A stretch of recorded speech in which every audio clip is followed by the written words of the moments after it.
son dos. La uno es que yo soy vuestro punto de partida y tenéis que seguirme a mí. Pero también es verdad que, como podéis ver, por ejemplo, está Kotomi aquí, está Clara aquí, Rosalía, Paul, Laura, que en algún momento, si queréis seguir a esas personas en lugar de a mí, lo podéis hacer. Sois simplemente un punto de partida y luego, si veis que estáis como que veis a otra persona, pues podéis seguir a esa persona. Y la otra premisa que os doy es que podéis decidir cómo de cerca o cómo de lejos queréis estar de aquello que estáis viendo. ¿Vale? Estas son las dos premisas y a partir de ahora empezamos. Es verdad que en algún momento subimos escaleras, pero como hay mucha gente, yo creo que es buena idea.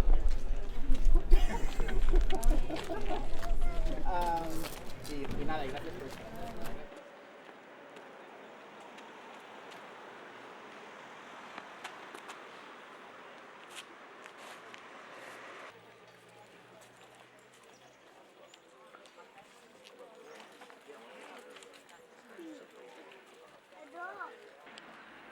Que deixa l'enterra sense pensar-la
no sé dónde está.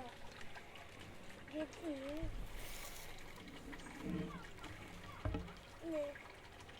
Está fresco.